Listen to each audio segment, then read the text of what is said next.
Bonjour à vous tous et à vous toutes. Je suis le pasteur Denis Morissette. Je suis, comme vous le remarquez, du Canada.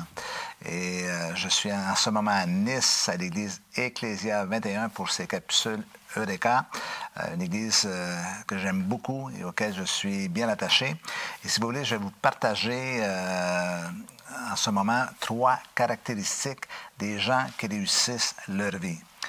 Pendant longtemps, particulièrement à cause du ministère spécifique auquel je suis attaché, je me suis interrogé sur la différence entre les gens qui réussissent leur vie et ceux qui échouent. Entre ceux qui semblent tirer le meilleur parti de la vie, peu importe ses conditions, et ceux qui se retrouvent immanquablement aux prises avec des problèmes, parfois même inimaginables. Évidemment, chaque histoire de chaque personne est différente et chacun a un parcours qui lui est bien personnel, bien individuel. Mais quand on regarde un peu l'ensemble de tout cela, on peut finir par découvrir ou comprendre ou identifier des caractéristiques principales chez ces gens-là. Donc, il y a un côté un peu, je dirais, universel dans le sens suivant, dans le sens qu'on est capable de définir, peu importe la culture ou le milieu, ce qui fait en sorte que des gens, malgré parfois des départs dans la vie peu prometteurs, réussissent à rebondir et à tirer le meilleur parti de la vie. Lorsque je parle de réussite, évidemment, je ne fais pas allusion simplement à la richesse ou à la prospérité dans ce sens-là, ou au succès des gens riches ou des gens qui sont célèbres, mais la réussite de la conduite de sa propre vie. Donc, la réponse à ce genre de questions ne réside pas dans des formules magiques non plus. Comme nous le proposent trop souvent des livres, des best-sellers partout qu'on découvre chez les libraires, qui présentent toujours une formule, une clé ou les 3 clés pour s'assurer d'un succès. Ou, encore une fois, maintenant, avec tous les avancées de l'informatique, comment dirais-je, des applications qui vont nous faciliter la vie et tout cela. Bien sûr qu'il existe des choses qui nous aident, mais dans l'ensemble, il n'y a pas de raccourci vers la réussite pleine et entière de notre vie. Donc, ça repose sur un travail sur soi, sur un travail de chaque instant aussi. Malheureusement, nous ne venons pas au monde avec le mode d'emploi. Ce sont des choses que nous devons découvrir. Rien n'est jamais tout tracé d'avance. Donc, lorsque je parle de 3 caractéristiques, je vais insister sur le fait qu'avant tout, ce sont 3 acquisitions. Ce sont 3 habiletés que nous devons développer. Le terme anglais le plus précis, si certains d'entre vous connaissent un peu cette langue, c'est ce qu'on appelle un skill ou des skills. C'est-à-dire que ce sont des aptitudes, des habiletés qu'on doit acquérir et qui vont faire la différence dans notre vie. Et évidemment, nous ne venons pas au monde avec ces habiletés, c'est quelque chose qui doit se développer. Alors, sans tarder, voici la première. Les gens qui réussissent dans la vie ont premièrement appris à résoudre leurs problèmes. Et vous allez me dire, peut-être au moment où vous regardez cette capsule où vous m'entendez, bien moi, je n'en veux pas de problème. Je vous comprends, moi non plus, je n'en veux pas. Et évidemment, c'est pas parce qu'on n'en veut pas qu'on n'en aura pas. Et la vie, en fait, c'est une succession de problèmes à résoudre constamment. Des petits problèmes lorsqu'on est plus jeune et des problèmes se compliquent au fur et à mesure que l'on grandit dans la vie. La vie, encore une fois, elle est ainsi faite. La vie, c'est une succession de défis aussi, pas simplement de problèmes, des grands, des petits. Et c'est vrai à notre travail, c'est vrai à la maison, c'est vrai dans nos relations, c'est vrai à l'Église, c'est vrai avec les enfants, c'est vrai avec les amis, c'est vrai dans toutes les sphères de la vie. Et je dis souvent, le problème dans la vie, ce n'est pas d'avoir des problèmes, puisque tout le monde a un problème, est un problème ou vit parfois avec un problème tout près. Le défi, c'est d'apprendre à les résoudre. Et ce qu'on appelle donc la résolution de problèmes, c'est une habileté. C'est une habileté fondamentale dans la vie.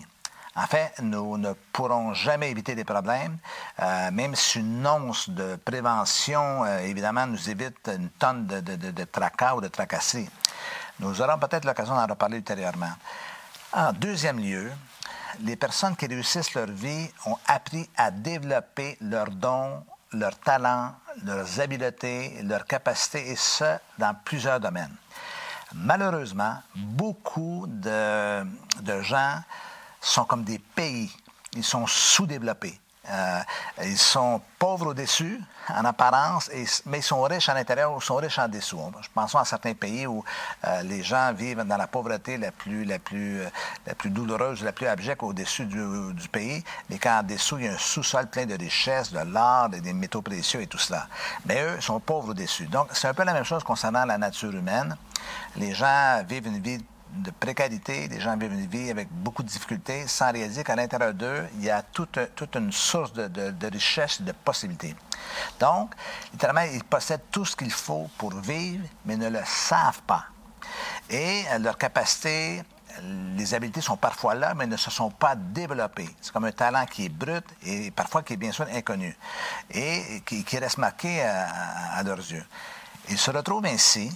Et ça, c'est le paradoxe un peu douloureux. Ils se retrouvent ainsi victimes de la vie, des circonstances, des événements qui surviennent ou vivent des échecs dans leurs relations. Au fond, les gens, dans ces moments, sont un peu, quelque part, victimes d'eux-mêmes. Et en fait, ils sont pas seulement victimes de la société, ils sont surtout victimes du sous-développement de leur capacité, de leur don, de leur capacité. Et c'est important de le faire, de développer ces capacités, parce que je crois personnellement que les dons et les talents, c'est les outils que Dieu nous a donnés pour construire notre vie. Et ça m'amène cela à la dernière acquisition, la troisième, qui est importante, est la capacité de gérer les affaires de la vie, ou de gérer la vie en général. En anglais, on appelle cela, encore une fois, life management, la gestion de la vie en tant que telle. En fait, le but est de toujours devenir de plus en plus efficace dans les domaines importants de notre vie.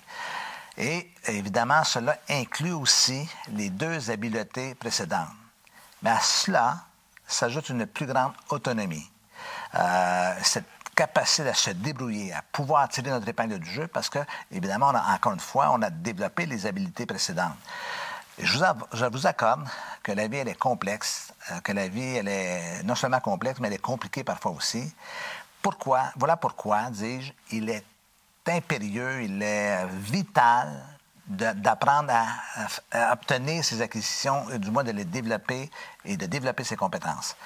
Au fil, vous savez, de toutes ces années de ma vie à rencontrer tous ces gens, je me suis vite aperçu que beaucoup d'entre eux étaient aux prises avec la vie, non pas par mauvaise foi ou par incapacité, mais par manque de développement de leurs compétences dans la gestion des affaires de la vie. En fait, dans tout cela, il y a tout un aura de sagesse. Les gens sages tirent le meilleur de la vie, contrairement aux gens insensés qui ne saisissent pas ces notions-là. Et voilà pourquoi on doit apprendre à découvrir ces choses-là. Et comme vous savez sûrement pour votre propre parcours, la vie, c'est beaucoup plus un apprentissage qu'une performance. Donc, la vie, il faut s'ouvrir à cette idée qu'il faut apprendre et constamment apprendre et dans plusieurs domaines. Et croyez-moi, avec l'avancement de nos sociétés, de toute la technologie moderne, il y a une espèce d'effervescence, il y a une rapidité incroyable. Donc, il y a une vitesse dans laquelle il faut garder cette ouverture pour pouvoir, bien sûr, apprendre les choses. Malheureusement, beaucoup n'ont pas eu l'occasion dans leur milieu familial, ils n'ont pas été suffisamment stimulés pour faire ces apprentissages-là. Voilà pourquoi, rendu à l'âge adulte, il y a parfois un déploiement d'énergie supérieur à ce que cela aurait pu être si on avait eu l'occasion de développer ces acquisitions un peu plus tôt. Mais soyez rassurés, c'est l'espoir que je veux susciter en vous, il n'est jamais trop tard. Je répète, il n'est jamais trop tard. Ne soyez pas découragés, mais au contraire, rappelez-vous que tout ce qui n'a pas été appris peut l'être, dans la mesure où nous le désirons et que nous déployons l'effort nécessaire pour faire ces apprentissages. Bien sûr, si la vie est un apprentissage, nous ne devons jamais cesser d'apprendre. Peu importe l'âge, peu importe notre situation, peu importe notre manque d'expérience, nous devons garder cette ouverture, faire ces apprentissages pour notre plus grand bénéfice et bien sûr pour le bénéfice des gens de notre entourage.